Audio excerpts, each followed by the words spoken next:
One late-night subway ride, one woman, 11 signs of danger, and one mistake Reacher may never forgive himself for. You're watching Prime Flicks TV. Every frame a new flame. Reacher doesn't miss details. He notices everything: the twitch of a hand, the weight of a stare, the shift in silence. But when a woman steps onto a subway car showing all the classic signs of a suicide bomber, even he hesitates.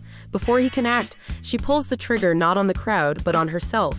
That moment doesn't just open season 4, it haunts it, because for the first time, Reacher wonders if his instincts failed. Her name? Susan Mark, a Pentagon staffer with secrets buried deep. And as Reacher digs, the trail leads straight into a cover-up involving Congressman John Sansom. What looks like a tragedy on a train unravels into a conspiracy stretching all the way back to the Soviet-Afghan War. It's politics, war crimes, and corruption, and federal agencies are working overtime to keep Reacher from exposing the truth. But here's the kicker. Enter Lila and Amisha Hoth.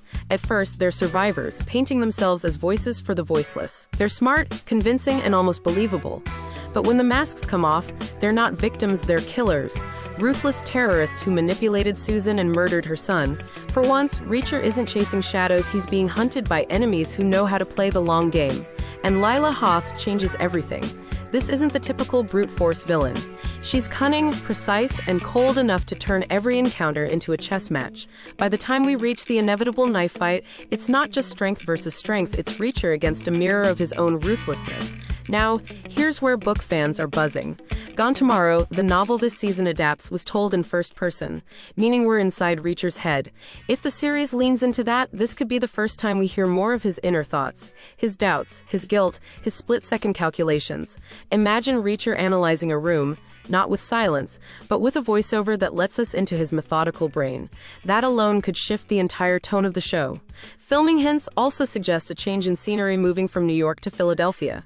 And the villains? Don't be surprised if the Al-Qaeda plotline is updated into something more contemporary, keeping the story relevant for today. Whether it's a new terror cell or a fabricated threat, the stakes remain deadly. But maybe the most intriguing twist, Reacher's motivation. This isn't revenge or duty. It's guilt. Guilt that he didn't move fast enough on that subway. Guilt that someone else's life slipped through his fingers.